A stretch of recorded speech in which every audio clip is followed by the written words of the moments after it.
छाया माधुर्य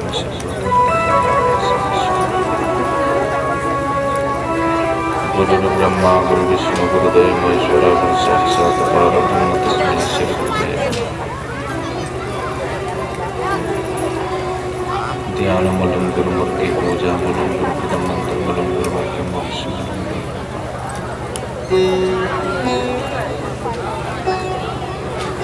या देवी सर्वभूतेषु शक्तिरूपेण संस्थिता विद्यारूपेण संस्थिता दयारूपेण संस्थिता शान्तिरूपेण संस्थिता नमस्तस्यै नमस्तस्यै नमस्तस्यै दुर्गा दुर्गति दूर कर मंगल कर शुभ कामन मंदिर ज्वल करो कृपा करके ना विद्या न भाव ना कंचन प्रदा में से दीन गरीब की पथरा मुँह से दीन गरीब की पथरा सच्चिदानंद रूपा विश्व इत्यादि हेतु पिता श्री कृष्ण।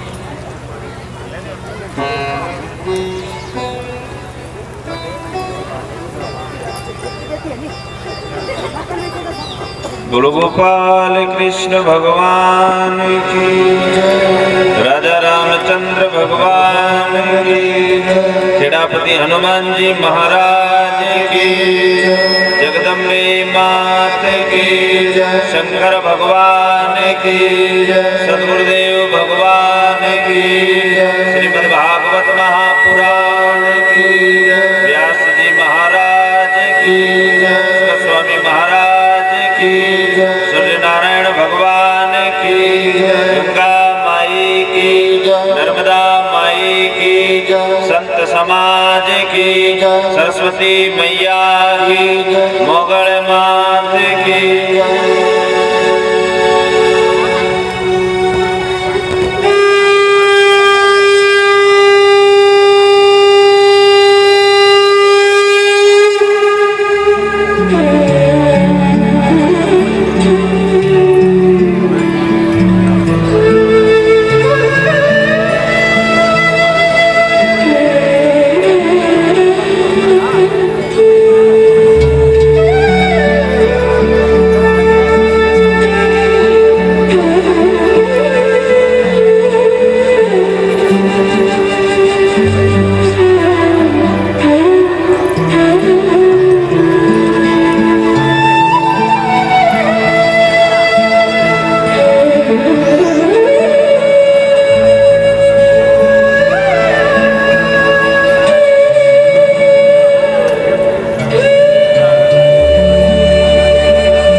भगवान की कृपा, भगवान का प्रेम और भगवान के न्याय पर भरोसा जरूर रखना।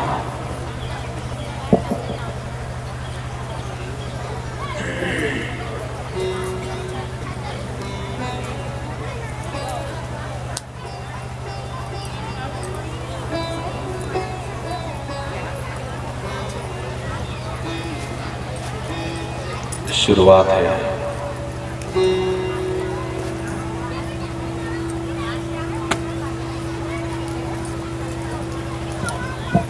शांति से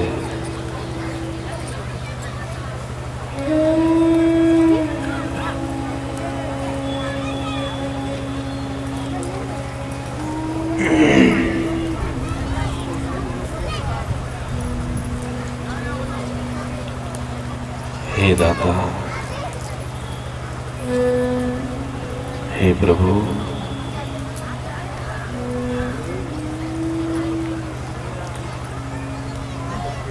सबसे पहले हर जीव का कल्याण हो। हर जीव को प्रभु हर संकट से, हर दुख से रक्षा कर, उसके बाद भले मेरी कर।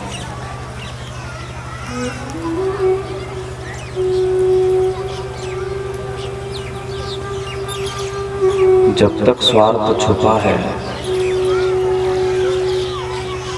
जब तक कपट है, कोई चाह है, गिराने की सोच है,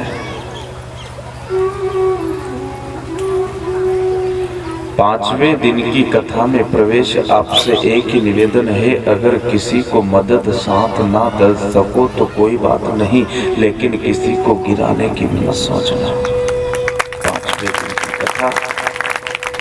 पांचवें दिन की कथा में प्रवेश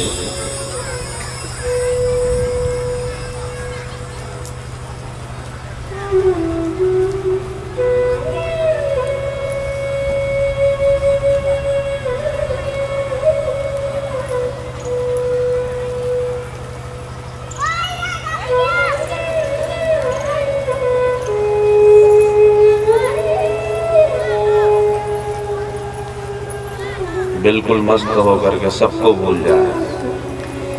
3 घंटा हरी शरण। भगवान आप सब लोगों का कल्याण करे।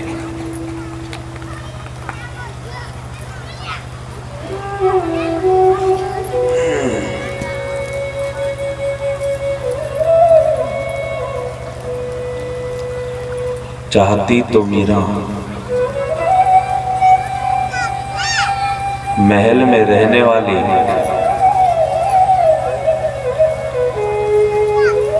न सोने की कमी थी न चांदी की, याद रखना धनवान मीरा अगर चाहती तो रानी बनकर के रहती, लेकिन पता था ये सब नकली है, असली तो सिर्फ नारायण है।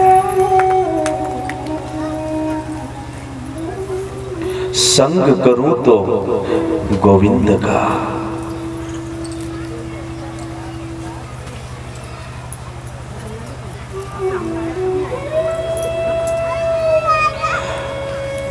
कथा से अलग नहीं बोलूंगा, कथा पर ही बोलूंगा और कथा में जो है वही बोलूंगा। आप सिर्फ समझने की कोशिश करना।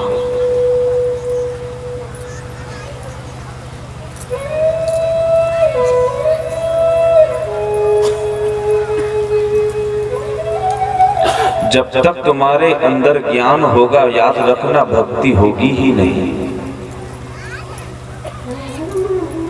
ज्ञान ही तुम्हारे अंदर अहंकार पैदा करेगा। ज्ञान का मतलब ये नहीं कि आप पढ़ो मत, आप लिखो मत, आप रामायण मत पढ़ो। ज्ञान सब है, लेकिन जैसे ही भगवान के सामने बैठ जाओ और भगवान की भक्ति करो ना, तो फिर ज्ञान को अलग रखते हुए एक ही बात कहना, ए नारायण मैं कुछ नहीं जानता, मैं सिर्फ तेरी भक्ति जानता हूँ। तेरी भक्ति कैसे होगी ये मुझे नहीं पता। कौन सा मंत्र बोलूं जिससे तू खुश होता हो, वो मंत्र भी मुझे नहीं पता, लेकिन ये जरूर पता है कि मैं तेरी शरण में हूं। भक्ति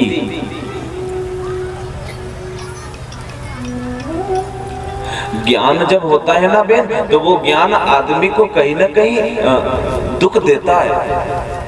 भले आप कथा में बैठो, भले आप मंदिर में जाओ, किसी संत के पास जाओ, आपका मन तर्क और वितर्क में लगा रहेगा। आखिर ये यहाँ पर ऐसा होना था, ये यहाँ क्यों बोल दिया, ये क्यों कर दिया। साहब, ये होती है ज्ञान की बात। लेकिन कथा में बैठो, गुरु की शरण में बैठो, भगवान की शरण में बैठो, किसी महापुरुष की शरण में बैठो, अपना ज्ञान अपने ही घर रख देना। कोई अच्छा ज्ञान मिल जाए, कोई सच्चा सदगुरु मिल जाए जो हमें भगवान की प्राप्ति करा दे। हमारे अंदर जो ज्ञान है वो ठीक है, पर्याप्त है, लेकिन हो सकता उस ज्ञान से हमें अहंकार आ रहा हो, उस ज्ञान से हम कोई और ज्ञान ले नहीं पा रहे हो।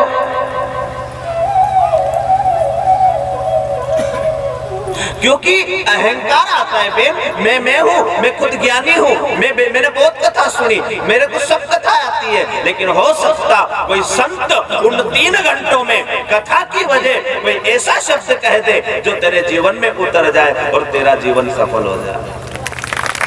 कथा सब करते हैं, लेकिन ज्ञान तो मीरा में भी था साहब, भक्ति मीरा ने भी करी, लेकिन उसका तरीका देखो आप। चाहती तो विद्वानों को घर बुला लेती, चाहती तो अनेक ब्राह्मणों को घर बुला लेती, चाहती तो बहुत बड़ा मंदिर बना देती, लेकिन याद रखना खुद ही भगवान को समर्पित हो गई। इससे बड़ी भक्ति और क्या हो सकती है साहब।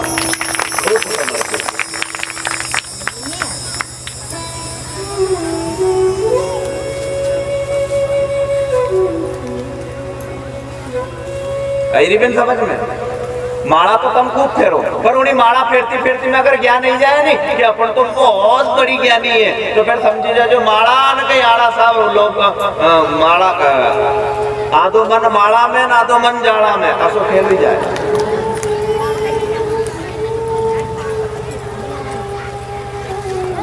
अहंकार जब भी पूजा करते करते अहंकार आ जाए ना बहन, तो भगवान को समर्पित हो जाना। ऐसी सद्बुद्धि दे प्रभु, ऐसा ज्ञान दे कि वो अहंकार ही ना आए। कभी कभी आ जाता मैं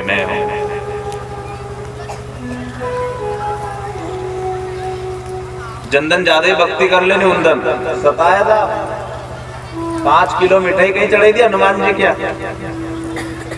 पर वो जदे मिठाई बटाड़े नहीं जदे वही के है आराम से बांट दे रहे, वही के क्यों ये दादा इतना क्या बोल रहे हैं, क्या उनकी यारी की है तो बोलिए आए कि नहीं आए पावा। कहने का मतलब बस यही है, चाहती तो अहंकार मीरा को भी हो सकता था, क्योंकि एक धनवान की बेटी ने गिरधर से नाता जोड़ लिया। कोई अहंकार नहीं, कोई मतलब जूते सिलने के वाले के पास बैठ करके और गुरु ज्ञान ले लिया। इससे बड़ी बात और क्या हो सकती है। कोई समाज नहीं।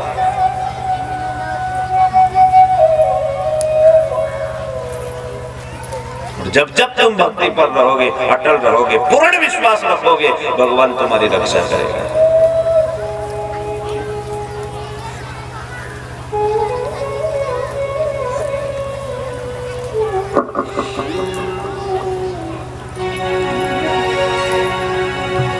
वंदन हे गुरुदेव। मीरा भाई जाती तो नहीं जाती, पर कठौती में से गंगा प्रकट करने वाला रेदास बहुत बड़ा भगत था। गंगा नहीं जाऊंगा रे, गंगा खुद मेरे कठौते में आती है। मैं गंगा जाकर क्या करूंगा, मन चंगा तो कठौती में। वंदन हे गुरुदेव चरण का।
ऐसा कोई महापुरुष मिल जाए जहाँ बैठे मन बदलने लगे, चरित्र बदलने लगे, विचार बदलने लगे, सोच बदलने लगे, चाल चलन बदलने लगे, बैठक उठक बदलने लगे, तो फिर समझ जाना कहीं न कहीं हरि की कृपा हुई है, तब जाकर के ऐसा कोई बात। क्या था मेरा नहीं जाती चाहती तो, लेकिन मेरो तो गिरधर गोपाल दूसरों ना कोई। ये सारा खेल एक भक्ति का है। राणा ने तो बहुत चाहा है कैसे भी चली जाए, लेकिन जिसका रक्षक परमपिता परमात्मा उसका क्या है। हलाहल जहर साहब मार दो रे, पिला दो रे। जहाँ कटोरा उठाया हाथ में, ये तेरी ही चरणामृत मान के पी रही हूँ, पी लिया जाए, अमृत बना दिया जाए। वो रक्षा महाकाल जरूर करता है। जिसका रक्षक ही परम पिता परमात्मा हो, उसको काल भी नहीं टच कर सकता है। करो तो सही। अपन 3 घंटा कथा सुनानी, 3 बजे बाद फिर सब बराबर हो जाए। यहाँ तो इतने जन कोई ज्ञानी वास्तव में हुई गया हमारे चक्कर में वो भी बन के चलो ठीक है, समझ में ही रही।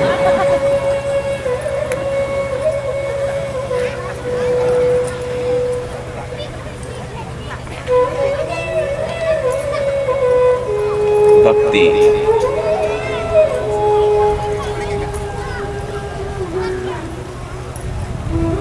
धन्ना ने तो भगवान को एक पत्थर में से प्रकट कर लिया था।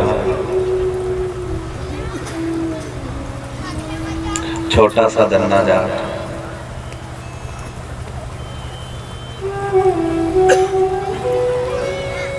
किसान के घर जन्म लेने वाला धन्ना जाट बताया जाए गुरु आए, ब्राह्मण देवता।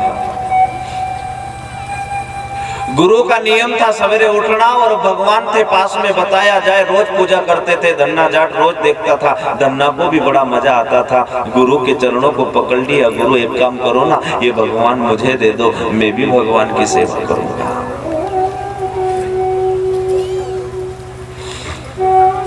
गौर करना, गृहस्थी में रहकर भी ईश्वर को पाया जाता है। बहन धन्ना से सीखो।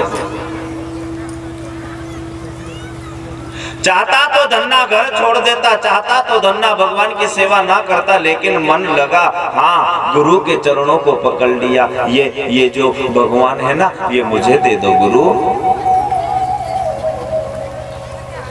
धन्ना के पिता पास में थे, धन्ना के पिता ने मना कर दिया, ए धन्ना ये पूजा पत्री का काम अपन लोगों का नहीं है बेटा, अपन तो किसान लोग हैं, क्या पता कभी कर पाए ना कर पाए, ये पंडितों का काम है, रोज नियम से पूजन पाठ करना। एक काम कर बेटा, तू गुरु के पांव को छोड़ और भगवान की मना कर, अपन लोगों का काम नहीं है। पिता को क्या पता था कि धन्ना का संग किसी और ने कर लिया है। कृपा होती है तभी भक्ति मिलती है। ये मत समझना कि मैं बहुत बड़ा भगत हूँ, ये समझना कि भगवान की कृपा है।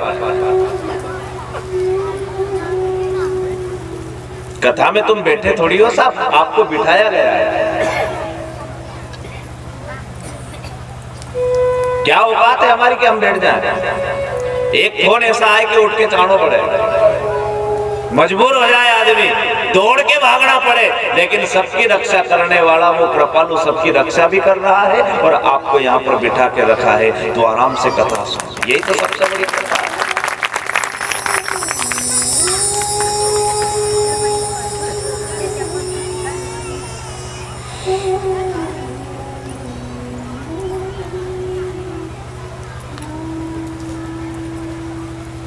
पिता मैं भगवान की सेवा करूंगा, ये काम अपना नहीं है रे।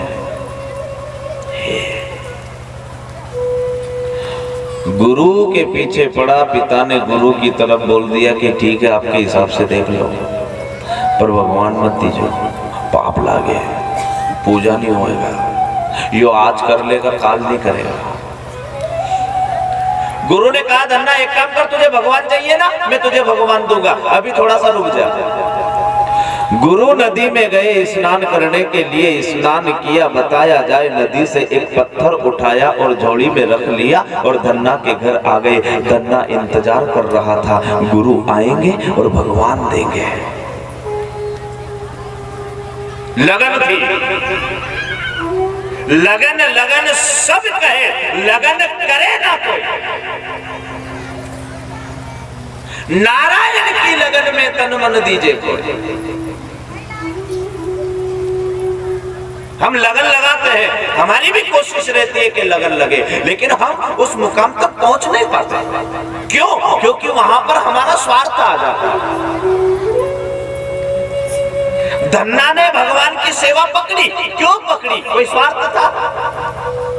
कुछ मांगना था क्या? नहीं, उसको उनकी पूजा भक्ति में बड़ा आनंद आता था, तो धन्ना गुरु के पीछे पड़ गए। गुरु भगवान तो, अब गुरु ये चाहते थे कि मैं अगर इसको भगवान दे दूं और ये पूजा ना कर सका तो इसको दोष लगेगा, तो गुरु नदी से पत्थर उठा कर लाए और वही पत्थर एक आसन पर आसन बिछाया और पत्थर रख दिया।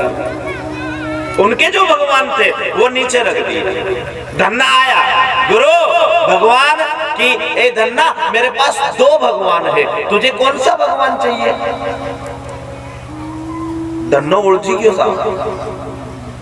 कई दो ही भगवान में से के ई कौन है? धन्ना ने पूछी, ई जो ऊपरे बैठिया ई के ई राजा भगवान। अच्छा, ई नीचे बैठिया ई सिपाही।